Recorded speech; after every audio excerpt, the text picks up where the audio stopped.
So welcome to everyone joining this panel session. I've chosen not to record the 10 minutes of Valli preliminaries, and your personal poll results in our discussion aren't part of the recording because that's personal. So here we go. Thank you very much for joining us from Lessons from the Lockdown 6, lessons in business support, lessons from unlocking as a society. We have been through it 6 times here in Melbourne. So we've got a very exciting day tomorrow where restrictions will ease even more. But we've spent more than 260 days working from home in lockdown. This has been really impactful on us as individuals, on businesses, on councils, on everyone. We've been through really incredible times, but what we wanted to hold this webinar about today was shining a light on the innovators and the leaders who have actually trialed different initiatives which has helped them survive and thrive through that lockdown. So we're here to share with you all some amazing learnings from government's perspective, from business associations, from Mainstreet Australia, who's a leading advocacy body, as I mentioned, for Main Streets and business associations, but from a business leader themselves, because we want to hear from the people who are working in this space on the coalface. And with that said, I'd like to introduce our very first speaker, Georgina. Georgina Pikoulas, come on down. Hi, thanks, Valli. What a great intro, and thanks for having us join today. I think very special ladies I've got to join on the panel today. So I'm Georgina. Yes. I'm from Wyndham City Council, and I'm the coordinator of placemaking and activations, and looking forward to a good conversation today. Excellent. Thank you so much for joining us. So next person I'm going to introduce is Angela Simmons. Come on down from Renew Australia. Yay. It's like drum roll, please, round of applause stuff. Welcome, Ange. Thank you so much for that enthusiastic introduction, Valli, and it is lovely to meet you all via Zoom, and I'm really interested to see what discussion comes up today. Fabulous. Thank you. Okay, next I'm going to introduce Aimee Helu. Aimee is a business owner. Yes, welcome from Jock and Mack in Hoppers Crossing. Welcome, Aimee. Thank you very much. Really excited to share my experience and all the lessons that I've learned from lockdown. Excellent, fabulous. And finally, certainly last but not least, Sam Choudhury. Come on down. Sam is a business improvement district specialist. She's a Mainstreet and marketing specialist as well. We've worked together for years. This lady is an absolute genius in this space and is actually Mainstreet Australia committee member as well. And I should say, Georgina is actually the vice president of Mainstreet Australia. Did I get your title correct? So Mainstreet Australia is representing today, and it's wonderful to have all of you joining us. So now we're going to move to panel discussion. So I'm going to invite the speakers to leave their cameras on. I'm going to invite participants to turn their cameras off just for this early Q&A period of panel discussion, and then we'll have cameras on when it comes to broad discussion, which will happen after we've run through our early questions. Okay. So while people are getting their cameras ready, so a few people still have their cameras on. Yep, great. So if you're not a guest speaker, turn your cameras off now. Here we go. So welcome, panel members. It's wonderful to have you join us today. I'm going to go through questions. I've got a pre-prepared question for each of you to respond to, but I'm also going to invite you to respond to other people's questions if you'd like as well, because we want this to be informal, accessible, and fun. The world doesn't need another boring webinar, huh? My first question, Georgina. Okay. As you would well know, activity centres are complex and ever-evolving ecosystems. I like to think that placemaking is an unfinished symphony. It never ends because it is, in fact, an ecosystem. So how has Wyndham been collaborating to achieve shared outcomes and support social and economic well-being in this context? in this ever-changing pandemic that we're coming through, and all these lockdowns and coming out. Look, Wyndham's been doing some pretty, I don't want to say new things. We've been doing them probably for the last 5 years. So trialing things like pop-up parks and taking over closing roads. So during, I guess, each stage of the pandemic, we sort of moved with it. So we sort of reimagined everything we did. So even now, moving as we are coming out of somewhat of it tomorrow, we're sort of looking at what have we done in the past that's worked, what do we want to hang on to, what can we build on, what are the opportunities moving forward, especially to I guess assist our businesses, bring our communities back out into open spaces, creating more open spaces, trying to make them a little bit more permanent. So really taking over those car parks if we can. I know that it's a tricky subject, but and I'm sure it's going to come up a lot today, but just curating a bit of public space, obviously looking at what moving forward, what events look like as well, and how we can bring people back out. Quite a lot going on.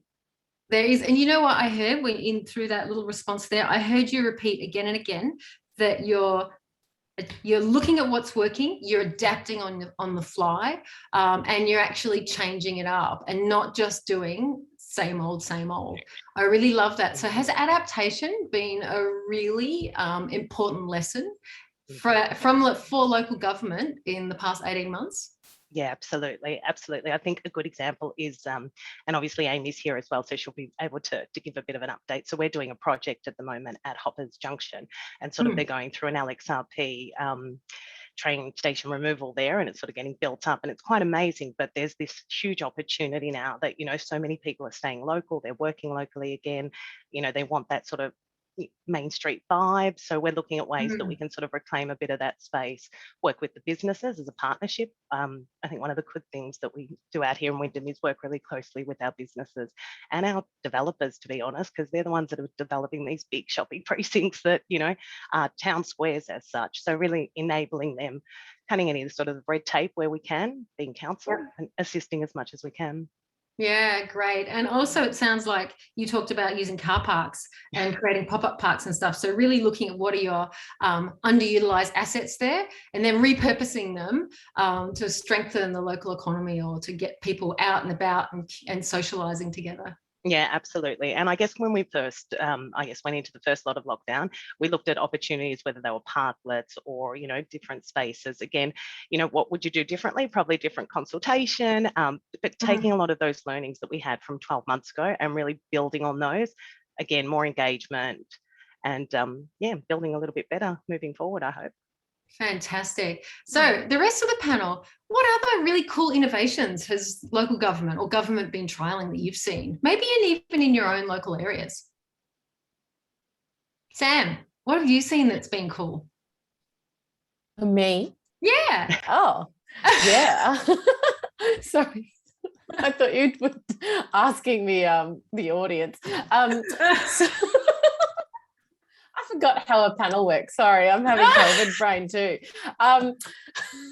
Look, I've seen some great things, given I'm a resident in the city of Stonington, obviously being 200 metres from Chapel Street and also around many activity centres in my kind of local area. I saw pretty much like a wholesale removal of what looked like 20% of car parking in my part of the precinct.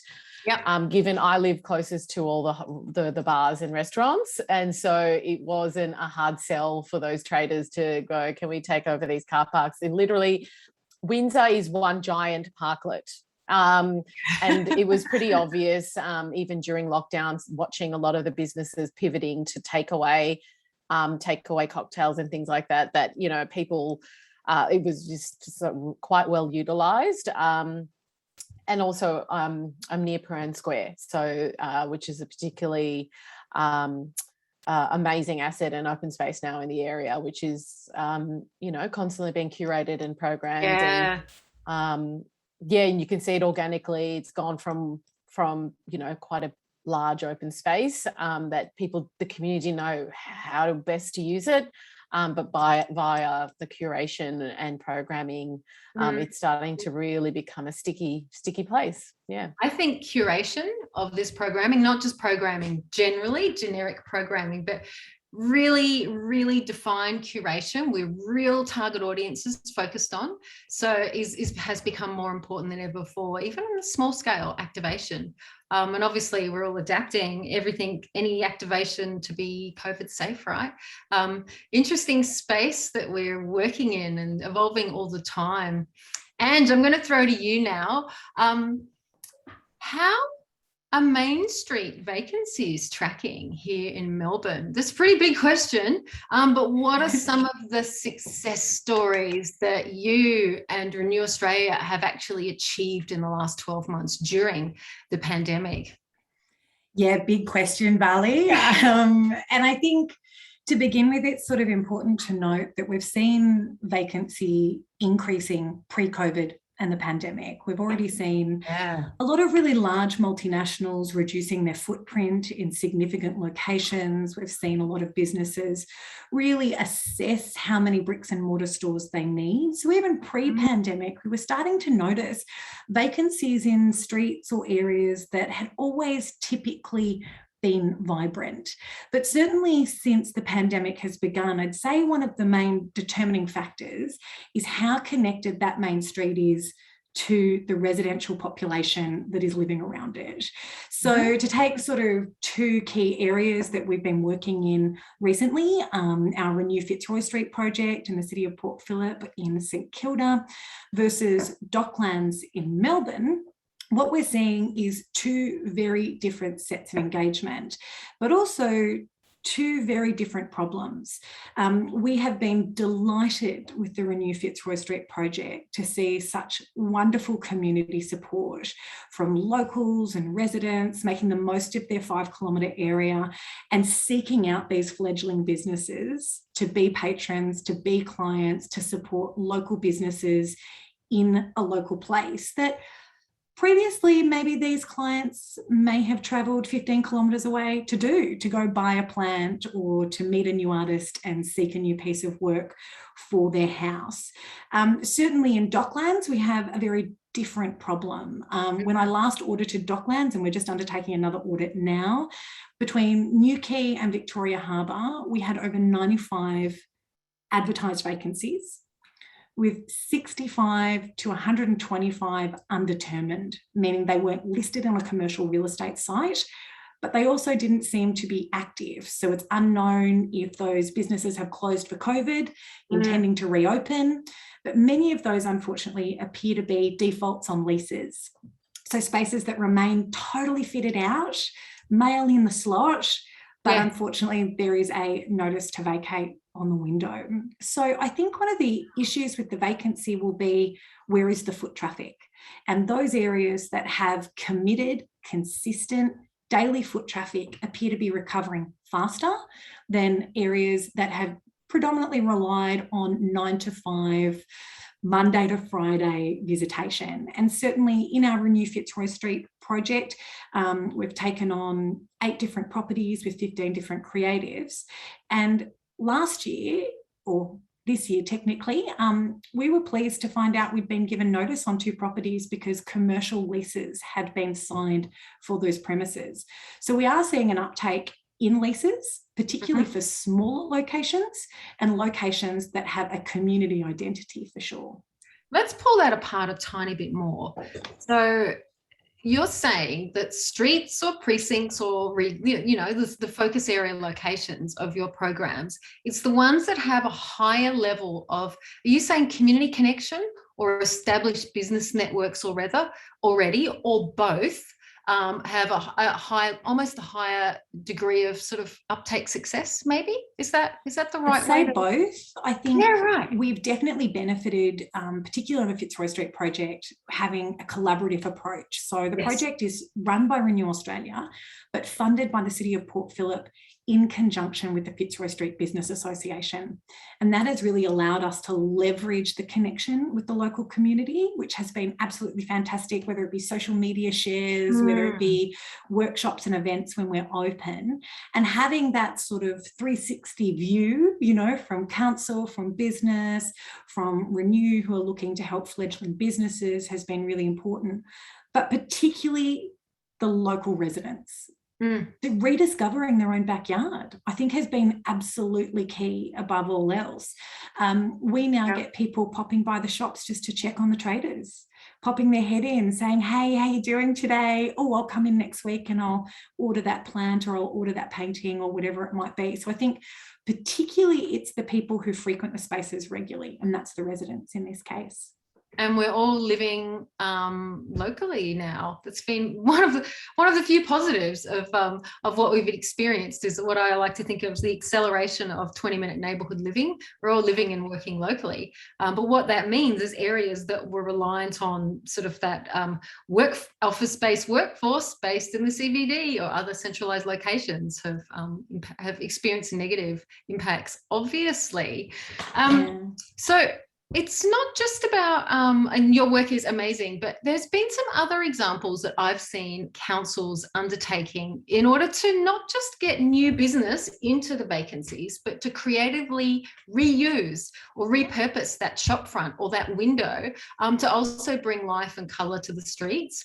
So I'm going to throw it open to the rest of the panel. What else have you seen happening in windows, in window fronts during lockdowns and vacant windows? That's what I'm talking about, but maybe not, could be otherwise. Sam, Georgina, Aimee, what else have you seen? Is that who's going to go first? Because I'm happy to jump in. Yeah, I'll give just a few examples. Again, I'm really lucky to work with an amazing team out here at Wyndham, and we had a very similar episode. It was actually the front of our office. We had a little bit of vacant space there, and our marketing team got together, curated this amazing shop front that had these little box sets that had lights behind them. And then we went to our Traders Association and said, how can we highlight some businesses? So then we picked, again, probably about 4 or 5 businesses, got a whole lot of products, had a visual merchandiser come in and actually dress those windows for us. They looked $1 million, and they're still there. And obviously we went into lockdown, so we're going to have to change them around now, but looking at sort of a Halloween special and then going into Christmas. And they've also created the QR code. So if you don't know exactly where the business is, you can just sort of tick, QR code, and it sort of gives you directions to where that business is. So I think these tiny, as I said, I think all up, I don't want to say that it cost any more than probably about $2,500, and it was activated a shop window day and night since we put some lighting in. So really quick, easy wins. Creativity, art and lighting. But you were also talking about this concept of shoppable windows. You've worked with some councils who've done shoppable windows, right, Sam? Tell people what a shoppable window is. Yes, I've just put it in the chat. That link will show you a video. I'll avoid sharing my screen because I just feel like that will muck up the whole.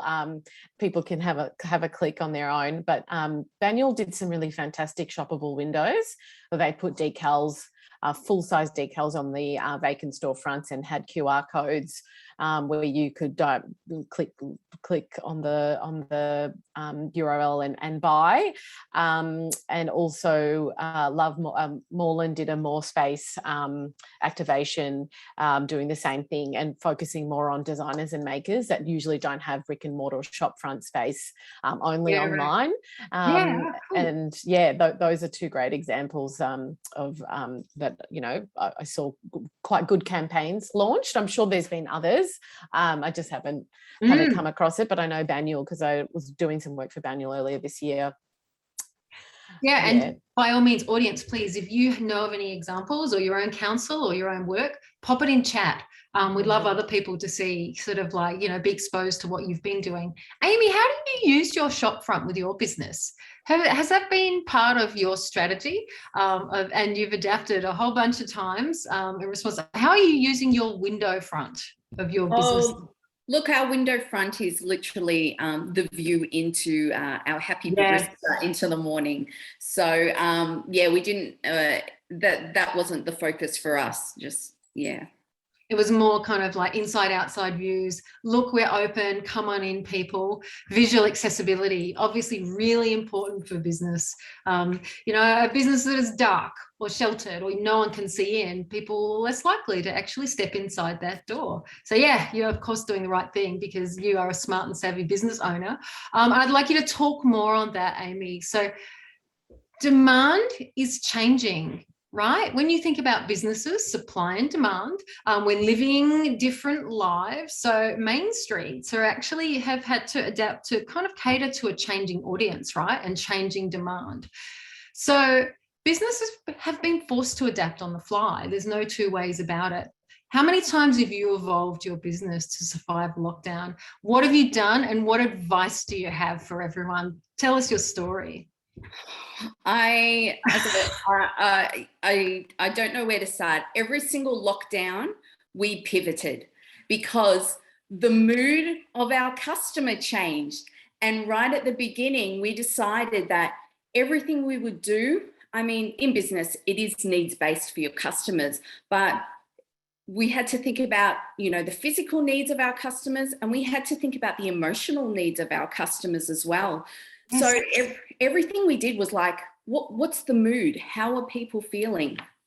So, in the first lockdown, when everything was new and it was really community, we had a lot of personal messaging out there. That wasn't too hard for us as a business because through all our marketing and all our social media, it is my voice. We're a local, cafe, and we show the very. I was going to say, tell everyone what your business does. Yeah. So we're a modern Australian, cafe, started by my husband and I, named after our, two schnauzers, and. Oh. Yeah, and everything that we do, we wear our heart on our sleeve, and we show people inside our business. We show kind of the everyday. We don't just show food and drinks. We talk about the things like the relationships that occur within our business and things like that. So when we had to shift to meet these emotional needs of our customers, it was easy because they already knew who Eden and I were and what our cafe stood for. But we had to emphasize that, a bit more. We had to, in the first lockdown, everyone just wanted to eat sweets, eat comfort food and carbs. So we were like, right, ramp that up. Yes. Yeah. So, we were selling like the sticky cinnamon scrolls, they birthed, and we chose products, and then we marketed. And all that was around like, how are you feeling? Send this to your friends, pick something up. So we really, we really amped it up. If you've seen my socials, I did a lot of eating of food. Oh, fantastic. Yeah. And that's how people were like, oh, you were eating that and I had to try it. So, I just that was the first lockdown, The next one, it was like the good vibes were gone in our community. Like, no, everyone was annoyed. So we had to bring the fun. We did themed weeks. We did dress ups. We did games. If you came into the cafe, if you couldn't, we did games online where you could, win things. So it was really like this big engagement. Yes. Between everyone. So, but we really tried to do this balance between the money-making stuff to keep us alive. Yep. But also the long-term thinking, that cementing that connection with our customers, which happens because every time we came out stronger than the last time, and we kept at that level.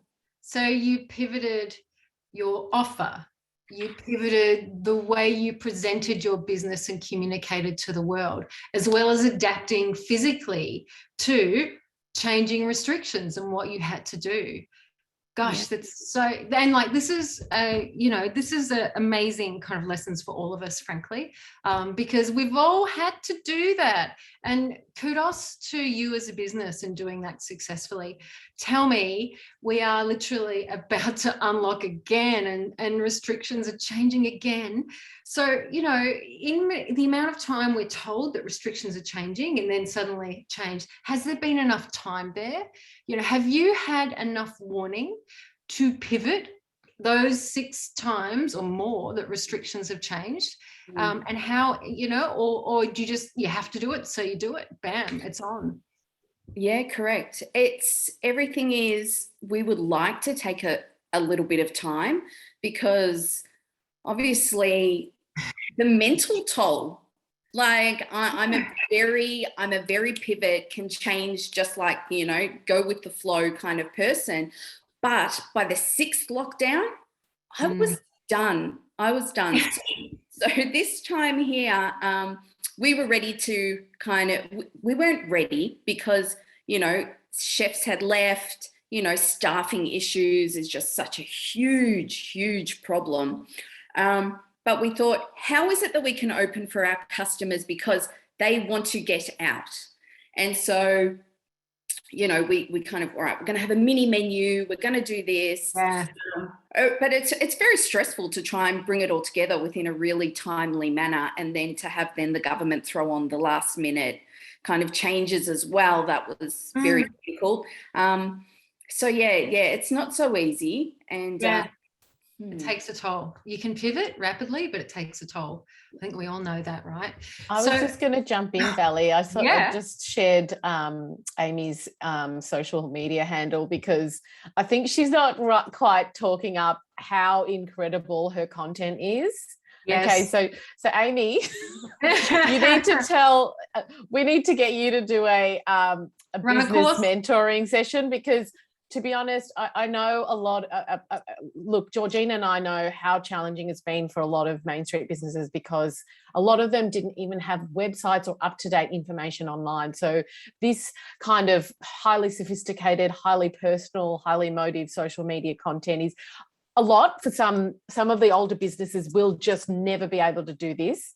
But I think there's a reason why she's on our panel, right? Yes. And also, I think a lot of us have had to become a lot more social media savvy and literate.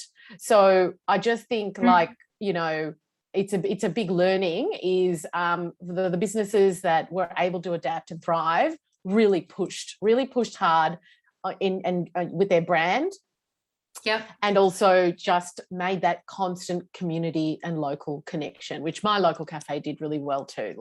So they just had my business down pat. I think I spent all my money at my local cafe.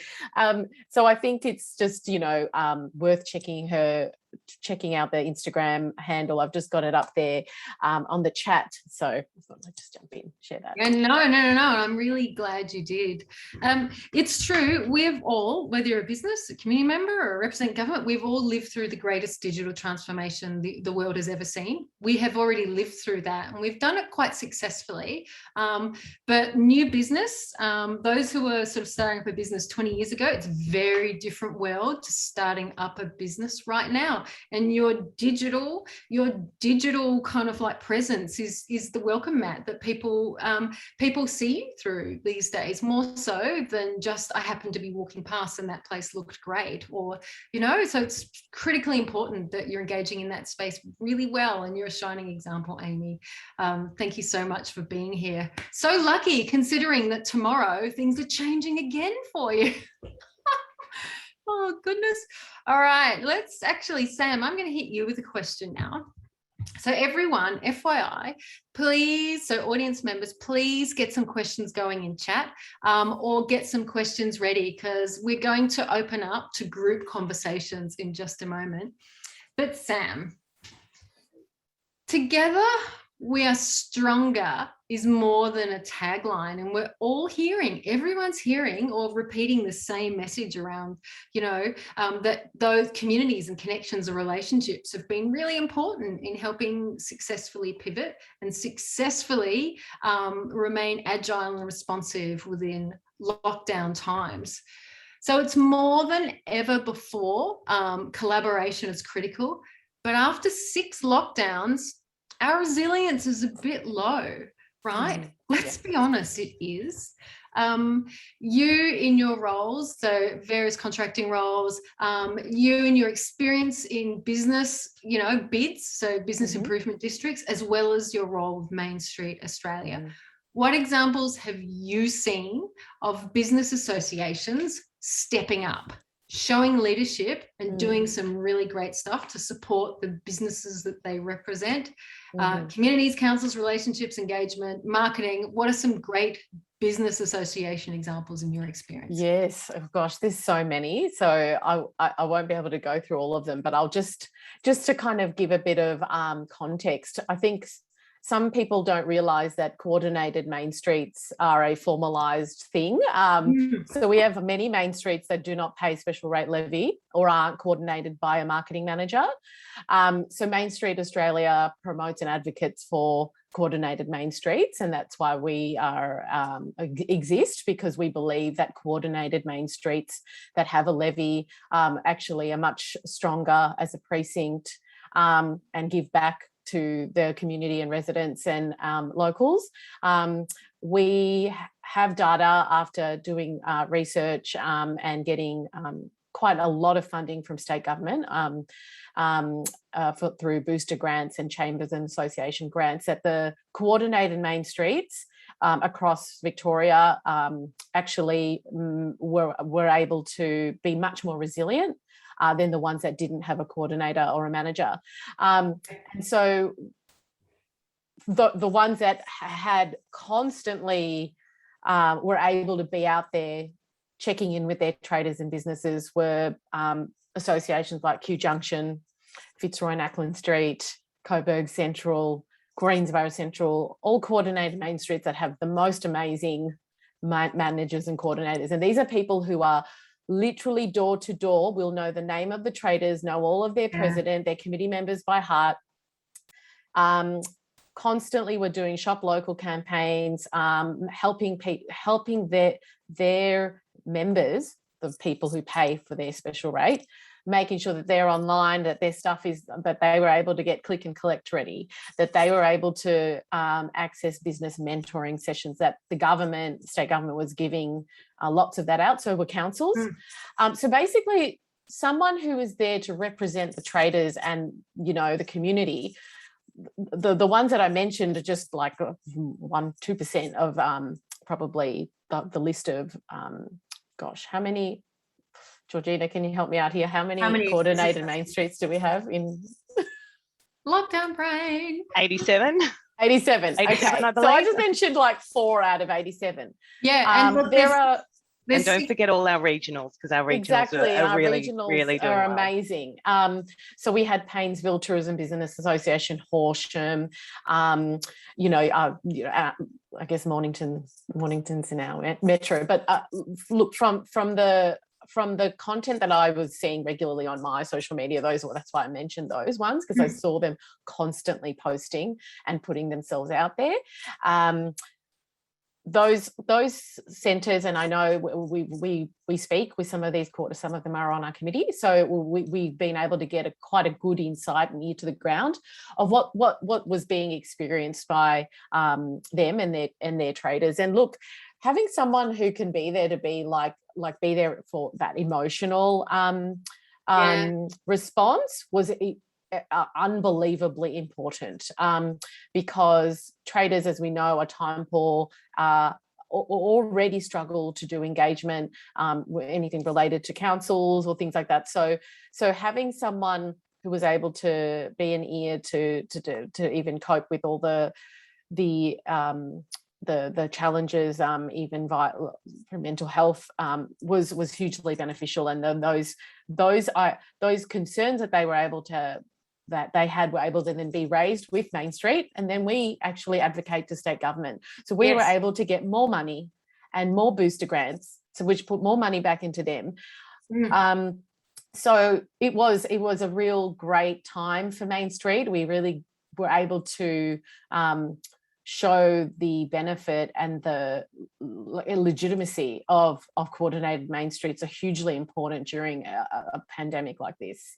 Yeah, and look, we've actually been working with Mainstreet Australia on that and doing impact summary. And I know from reports that we've been preparing, analysing the outcome of grant investment from government, that business associations have been delivering shop local campaigns. They've been building the capacity of the businesses in their network. So they've been training up businesses to respond better digitally, to be connected, to to support services where necessary, whether it be mental health or whether it be financial sustainability. They've been leading from the front in actually empowering startups. They've been delivering their own placemaking projects, so improvements public art, in areas, murals, exactly, destination marketing. They've been doing marketing, events, promotions, activations. They've been doing a host of things on the ground as well as promotional across the state, which is fantastic. And they have the relationships to bring people together. And they're agile. That money can be spent quickly. Like Ackland Street's doing their lights on activation, which is sort of neon, come and walk around, go to the shops are opening up, but you can bring your family and your kids and kind of walk through this sort of Instagrammable sort of activation. This stuff often, like if you're in council, you need so many approvals to do a public space activation, but often the business association can just get it up and running pretty quickly. And so therefore they're attracting the customer and bringing that foot traffic back faster than, say, a council, will be able to maybe through their calendar of events. Yeah, great. So I can see some questions coming in. So just a final reminder to the audience, feel free to get your questions in chat, but I'm going to invite the audience to turn their cameras on now. Feel free to turn your cameras on, but I've got a first question here from Jenny. Jenny, would you like to ask this question verbally? How about you actually sort of ask your question to the panel sort of like personally instead of me being the three-way relayer? Thanks, Valli. Hi, everybody. Thanks so much. Great to hear all of these great stories. So I live in southern Collingwood, and it's experiencing a lot of gentrification. Obviously, I'm sitting here, so I'm part of that and really acknowledge that. But what I'm also seeing is that part of the reason I'm here is because of the Smith Street, Gertrude Street, all these beautiful traditional areas that they're really highly activated already, but a lot of the shops are closing. And because of the gentrification, they're assuming and seeing what's happening in some stores with really expensive clothes. As an example, Gertrude Street is such a juxtaposition of that anyway. But I'm wondering if people are seeing it elsewhere, that, opportunistic takeover of areas where, it was literally grassroots community, and now there's a whole different look and feel. Georgina, where's this happening in Wyndham? What have you sort of seen? Yeah, look, tackle this. Yeah, look, to give a bit of an example for Wyndham, if you look at Werribee as a whole, we probably, and again, I've spoken to a number of colleagues from different councils during the pandemic, sort of saying, we've got so many empty vacancies. Wyndham, Werribee didn't have that, and we don't have that currently. So at the moment, pretty much everything coming in, I guess, is very much food-based, to be honest. During the pandemic, I think we had about 2 businesses that opened up that were retail, but every other business that has opened up recently is all food-based. So yeah, it's a sort of changing beast, and we can support where we can, but I'm thinking retail is difficult. I'm hearing this across main streets as well. The regionals find it a little bit different, but yeah, definitely here in Metro, it's a little bit harder. Yeah, so you've almost been responding to the question that Joe asked about the types of businesses that have survived and thrived and those that haven't. So your response there is that food-based businesses, food and bev offering, are the ones that have kind of, have done better than standard kind of high street retail. I think as long as they moved and they I guess reimagined themselves, as Aimee has said perfectly, like we've got, again, very limited retail, but any of the retail that we did have, as long as you said, they pivoted or they came up with a new marketing campaign or a way of serving customers or online shopping. And I think that absolutely some businesses did, but unfortunately, yeah, I think there has been a number of businesses left behind.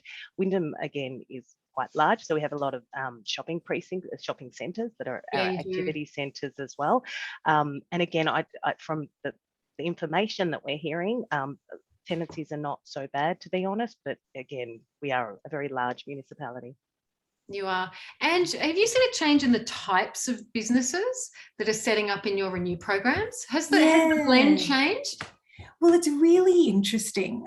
Renew focuses on creative enterprises. And so that's anyone who makes or creates their own IP or wares. So it could be traditional fine arts to a game developer. It's a really broad thing. But we hear the conversation about gentrification all the time, Jenny. You know, it's something that often comes up. And for example, before we do a project, we do what's called a scoping study to understand if there's actually an appetite for a project like ours to proceed, because success relies on engagement from the community, whether it be property, creative, or residential.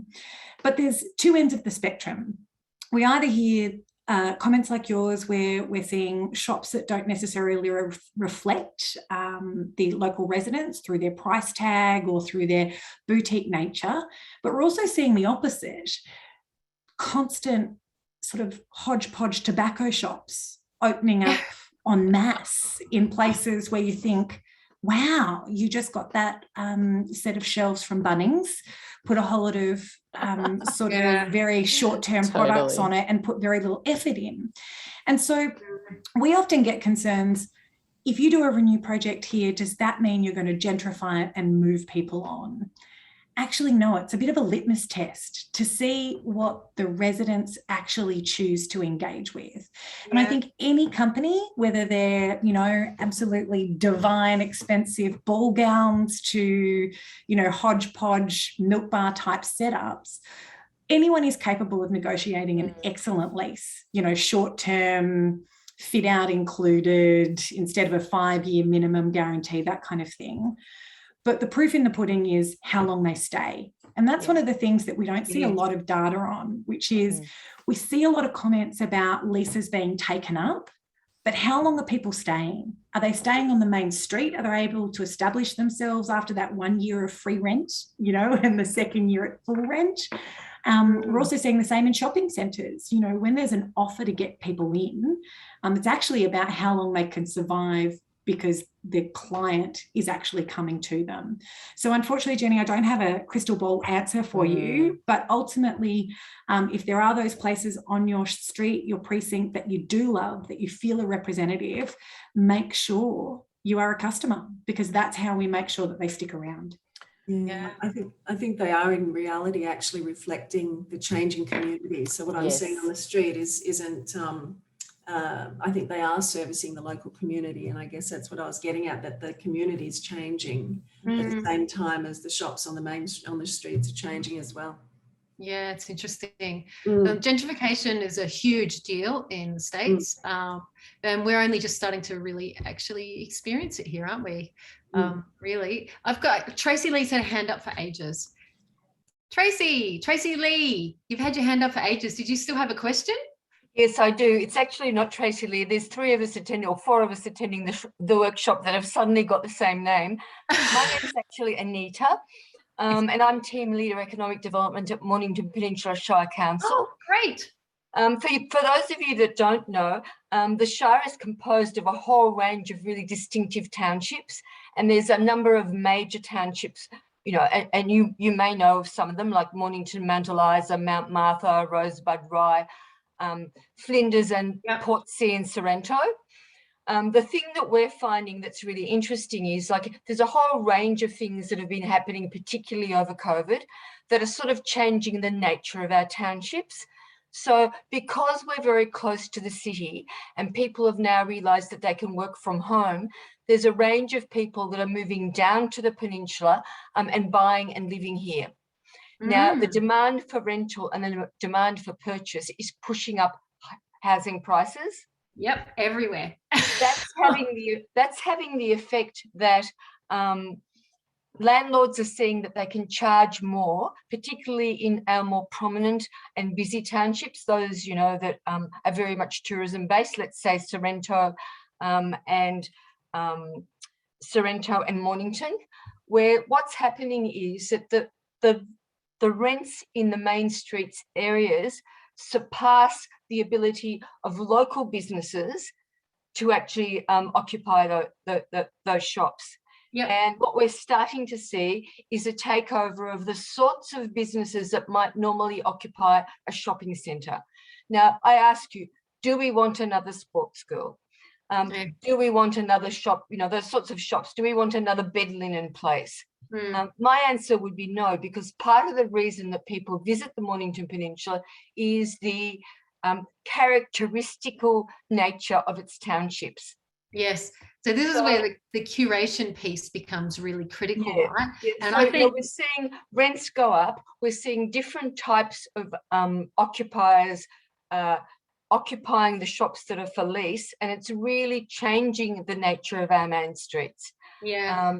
In addition to what you talked about, gentrification, there's a type of gentrification happening on the Mornington Peninsula, with people being able to afford obviously quite expensive real estate. Will come a whole range of other changes that I don't think, it's sort of, what you might see happening in a lot of places like Byron Bay, as an example, that starts to lose the character that people were initially attracted to. And I think, particularly if we're talking about something like Gertrude Street that the lady mentioned before, Smith Street, it's a similar thing with those sorts of main streets. We're actually losing what people were attracted to in the first place. Yeah, look, thank you very much for your comments there. And this is something which is experienced everywhere.